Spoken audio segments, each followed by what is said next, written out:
What if a CEO went undercover as an ordinary employee? Would you be able to tell?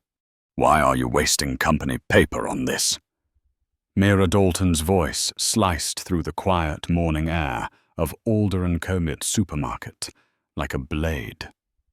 Elena Torres froze, her hand still holding the freshly reprinted receipt, the ink barely dry. Beside her stood an elderly woman, confused and lost, her eyes searching the surroundings. I just wanted to help her get a copy of the receipt she dropped, Elena said softly, her voice trembling. Mira scoffed. Help? This isn't a charity. We don't work for free here. A faint rustle followed as the receipt slipped from Elena's fingers, landing near the worn black shoes of a maintenance worker standing by the cookie aisle. Plain T-shirt, loosely pinned trainee badge, nothing remarkable about his appearance, except his eyes, sharp, deep, and fixed on the scene unfolding before him. He said nothing, but he saw everything.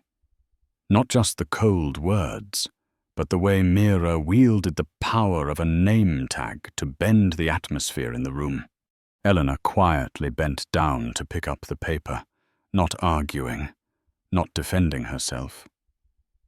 But from behind the shelf's shadow, that man, Julian Creed, was already beginning to understand. This wasn't just a policy violation. This was how a person was made invisible in plain sight. And that he could not ignore. The next morning, Elena pedaled through a thin veil of mist that clung to the narrow road leading to the supermarket.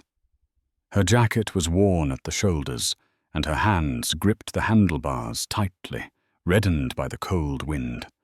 The bike creaked with every turn, the seat tilted and one pedal loose, but she never complained.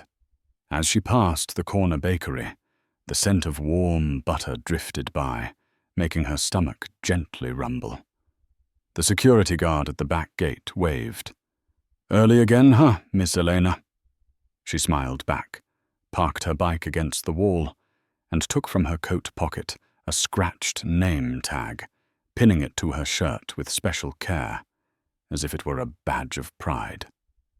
Inside the cramped break room, the flickering yellow light from a dim bulb cast a dull glow over a table cluttered with old cardboard boxes. Elena sat on an overturned crate, opened a reused lunchbox, a serving of cold rice, a boiled egg, and a few slices of pickled vegetables. When a young staff member walked in, hoodie pulled over his head, carrying nothing but silence and a pair of shoes torn at the toes, Eleanor asked nothing. She simply slid half of her lunch and the egg toward him. He looked at her, uncertain, then nodded quietly. "Thank you." They ate in silence. No phones, no music. Just the faint clinking of spoons against plastic echoing in a room colder than their hearts were. And in that moment, Elena had no idea. Someone was watching. Not out of suspicion, but out of deep respect. Midway through the morning shift, Elena was kneeling on the floor of aisle 5, mopping. A yellow caution sign stood beside her, and the water in her mop bucket had turned a cloudy grey. Each motion was steady and slow, her knees pressing against the cold tile. Her hands moved in small circles, as if trying to erase something invisible embedded in the floor. A pair of rubber boots rushed past. Then another. No one stopped. No one said, "Excuse me." One footstep came dangerously close, forcing Elena to pull her hand back in alarm.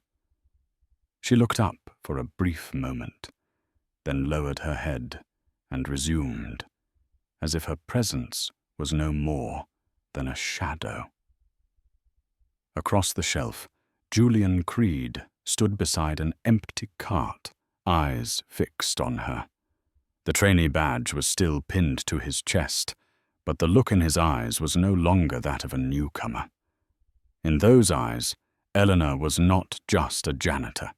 She was living proof of something no chart or report could ever show. A woman quietly holding the order of this place on her shoulders, unseen and unthanked. Julian did not write anything down that day, but he began to see this supermarket through a different lens, the eyes of someone who did not just notice, but was beginning to understand. Julian stood near the storage room door, fumbling with the price-tagging gun, his hands stiff and awkward. Elena noticed and walked over calmly, gently taking the device from his hands. "This button sticks all the time," she said, as she adjusted it, showing him how to hold it correctly. Julian watched intently without interrupting. "You'll get used to it. Everyone struggles their first day," Elena smiled. "I'm Elena." Julian nodded. "Mark, thanks." She returned to the cart, leaving him with the now fixed tagging gun.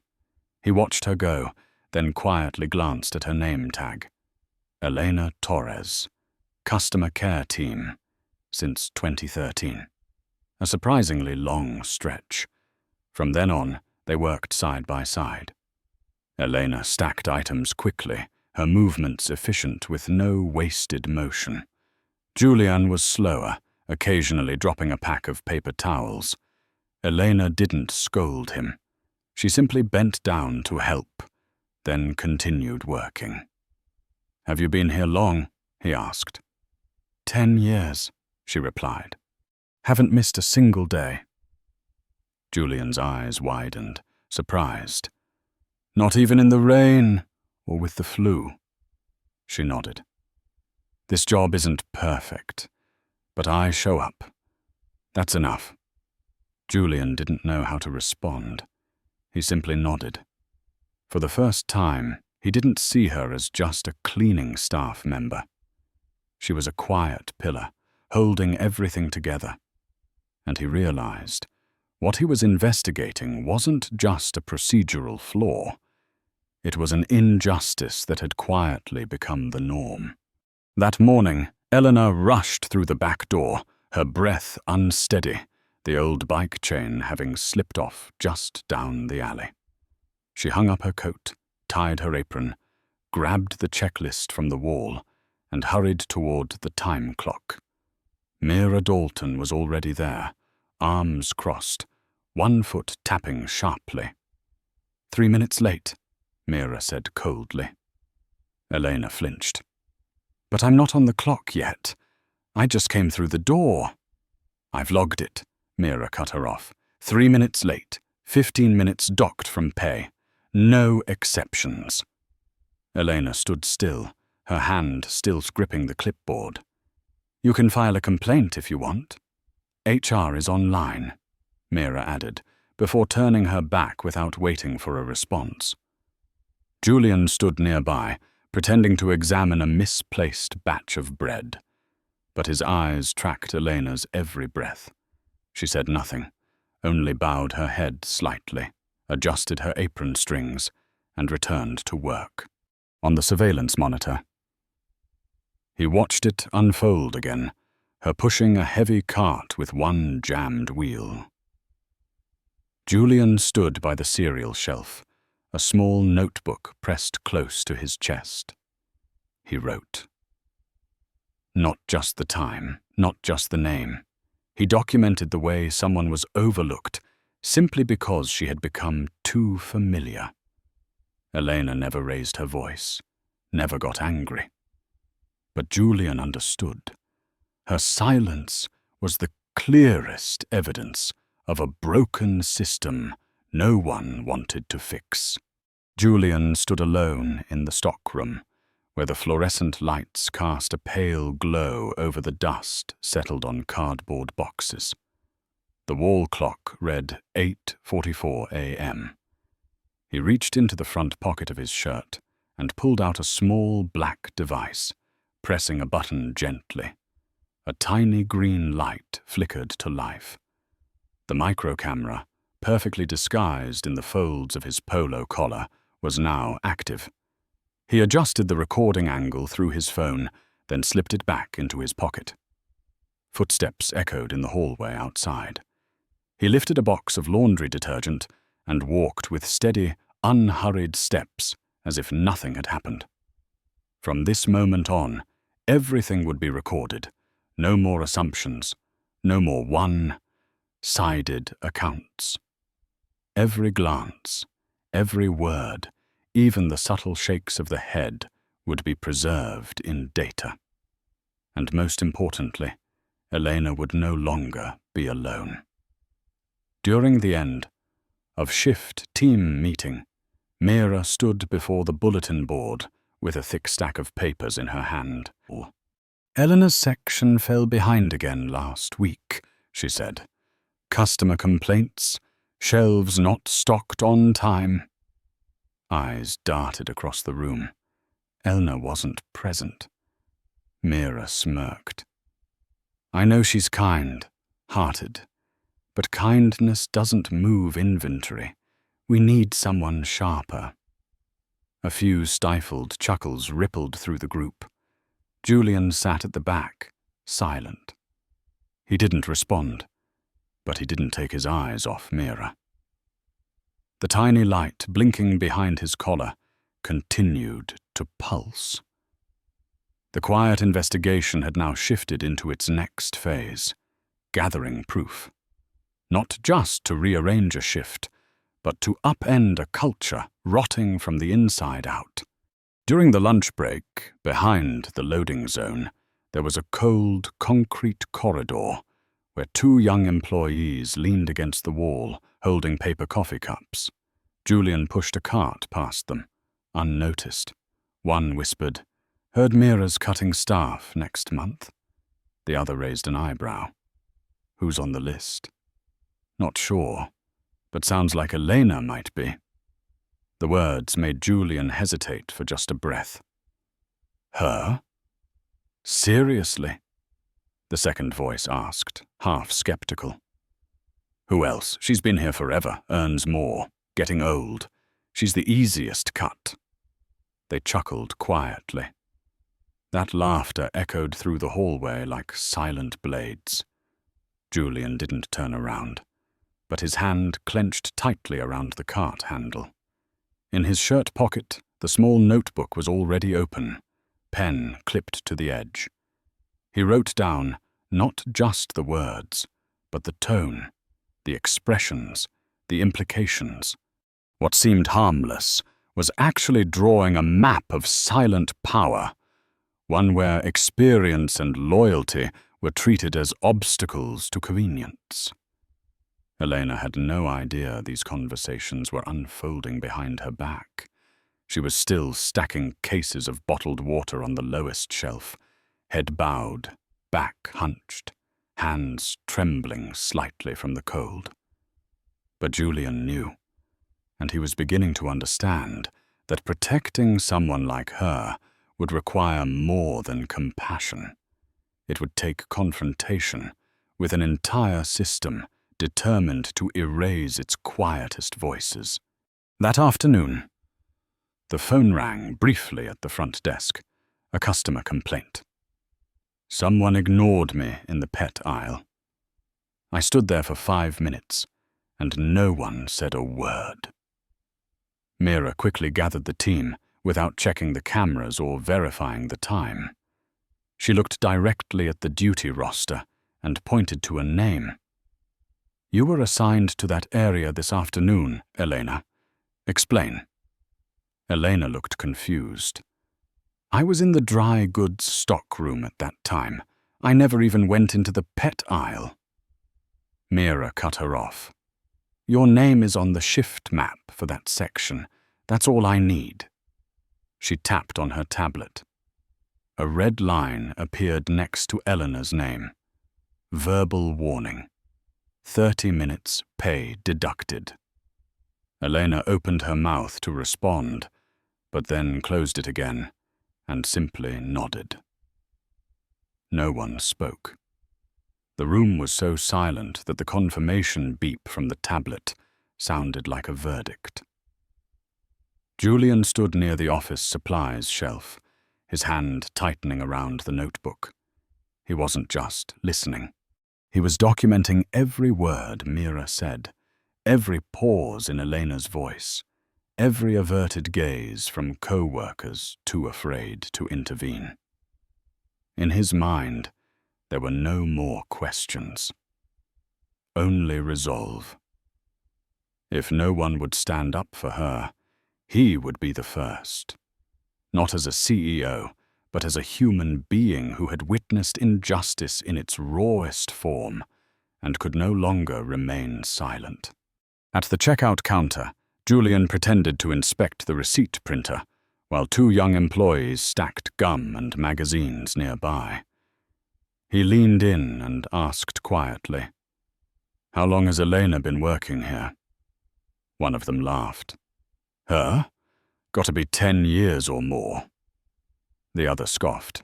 "Yeah, long enough that people think she's part of the floor now." Julian kept his tone calm. "So she must know everything pretty well, huh?" The second shrugged. "She does, but what good is knowing stuff? HR only wants new people now. Fast, easy to manage." Then he added, in a voice low enough to sound like a whisper, but loud enough for Julian to hear, "Honestly, Elena's useless. Like old stock no one wants to buy." Julian didn't respond, but his expression grew cold. One deep breath, one more line drawn in his notebook. Later, while Elena was crouched in aisle 9, placing cans of soup neatly on the shelf, Mira appeared with a clipboard in hand and a flat voice. "Tomorrow morning, 8 o'clock. Meeting with the regional director. Upstairs." Elena looked up, her breath catching. "Meeting with the director? About what?" Myra didn't meet her eyes. "I'm just the messenger. Be on time." Then she turned and walked away, leaving Elena alone in the aisle, her fingers still resting on the cold edge of a metal can.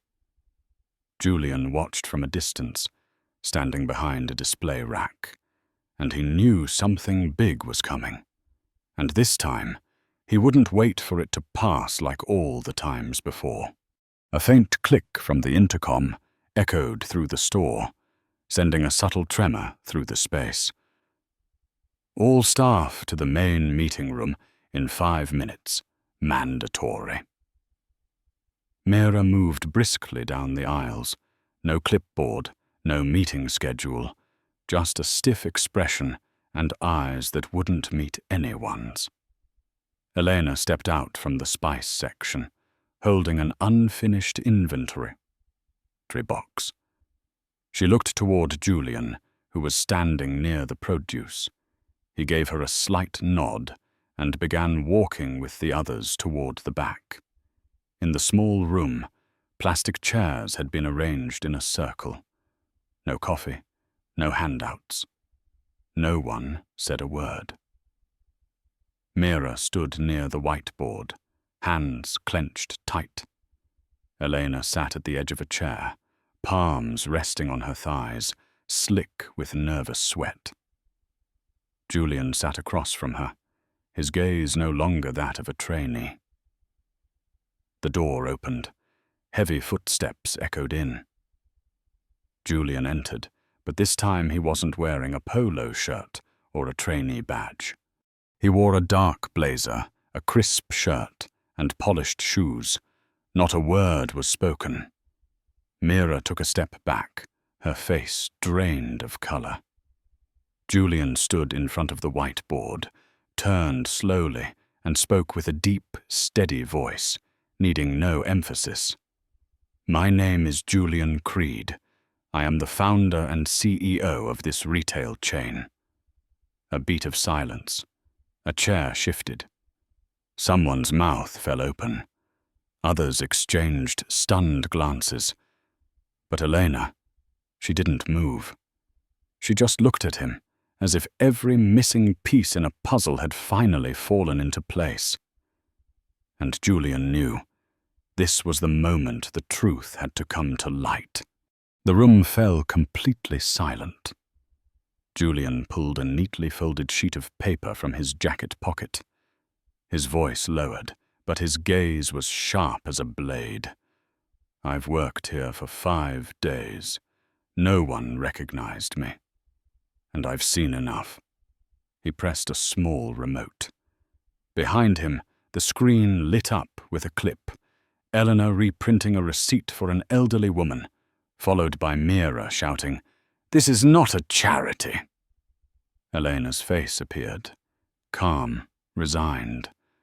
Another clip played. Mira cutting Elena off mid-sentence as she tried to explain a shift adjustment. Then another. Mira penalizing her without evidence. Each time the screen faded to black, the room grew quieter. Julian turned back to the room, speaking slowly. "No one deserves to be treated like this, especially not someone who's held this place together with her bare hands and endless patience." He then looked directly at Myra, each word landing with weight. "This branch will be permanently closed." A single gasp slipped out from somewhere in the room. Mira froze. The rest of the staff sat stunned. But Elena, she still said nothing. Her back was straight. Her hands no longer trembled. Because for the first time, someone had spoken up for her, in front of everyone. And that alone was enough to shatter the silence that had lasted for 10 years. The room was steeped in silence. Julian scanned the space, his eyes settling on Eleanor, who sat with her hands clasped together, gaze steady and unflinching. "I will not rebuild on a rotten foundation," he said. "I'll start over, with people who understand what this place is meant to be, not those who show up simply because they can." Then he pulled a white envelope from his folder, walked slowly over, and placed it in her hands. "If you're willing, you'll be the first I bring forward." Elena opened the envelope. Inside was an offer letter for the role of branch manager, part of a new pilot model for the entire system. Her name printed boldly at the center of the page. Elena Torres, Branch Director, New Culture Initiative. She looked up, speechless. Julian gave a slight nod. All it takes is a yes. No one else spoke, but every eye had turned toward her. And then she gave a quiet nod. Not with pride, not with emotion, but with the calm resolve of someone who has withstood every storm. The entire room seemed to hold its breath. Then came the applause, slow but sincere. Not out of pity, but out of respect. Sunlight streamed diagonally through the spotless glass, casting a warm glow across the pale wooden floor. Elena stepped into the new store, the very first branch of the model Julian had placed so much hope in. There were no more tense footsteps, no more judgmental glances. Instead, a cheerful greeting came from the produce section. "Good morning, Manager Elena." A young employee waved from the break room. "Need me to help with anything?" Elena smiled, still not quite used to the title. Every step she took felt lighter, not because of the flooring, but because of the weight lifted from within. On the bulletin board at the service counter, a handwritten note was carefully pinned. "Kindness is not a policy, it is a culture." It was her own handwriting, now respected by the entire team. The office door swung open. Inside it was tidy and bright, with a nameplate on the desk that was simple yet unmistakable. Eleanor Torres, manager. She set down her bag and took a deep breath. This was no longer a place she had to survive.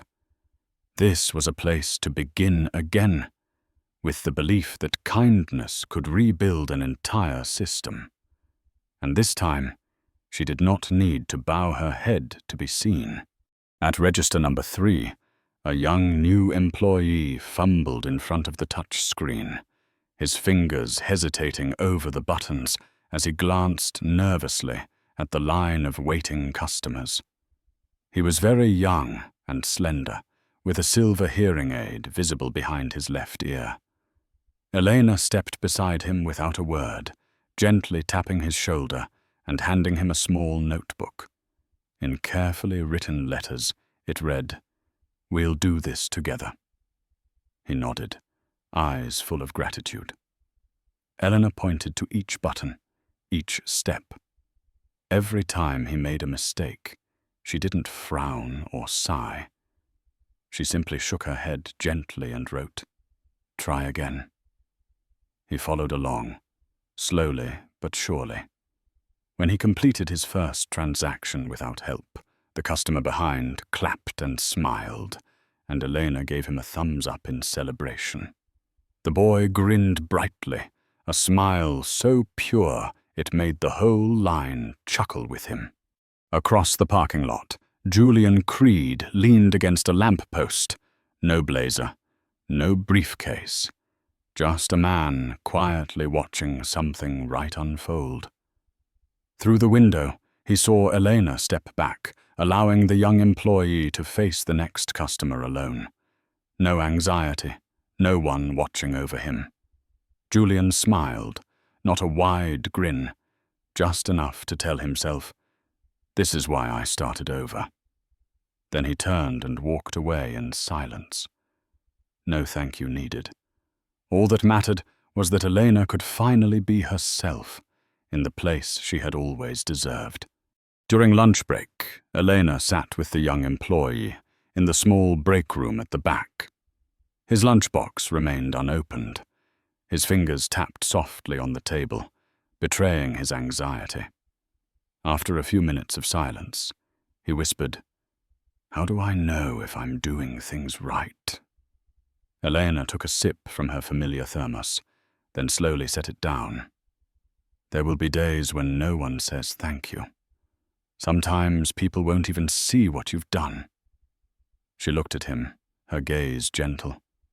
But if you're doing it with kindness, with true sincerity, then you won't lose your way, even if no one notices. The boy nodded slowly, as if each word was finding a place to rest in his heart. Elena didn't explain further or act like a leader. She simply lived by what she believed in. Outside at the checkout, the line of customers moved along at a steady pace. An elderly man placed a loaf of bread and a carton of milk on the conveyor belt. Elena scanned and packed them neatly. As he reached for his wallet, he paused, looked at her, and said in a raspy voice, "Thank you, not just for today, but for the way you treat people." Elena stood still for a moment, not because of the compliment, but because, for the first time in years, someone had truly seen and understood what she had been quietly preserving all this time. And in that moment, the air around her seemed to slow down, not because of something grand, but because a simple act of kindness had finally been recognized. In the workplace, kindness doesn't need a title. It only needs to be acknowledged. If this story gave you something to reflect on, hit like and subscribe so you won't miss the journeys that reveal true worth. Comment below. I've seen it if you've ever witnessed something like this.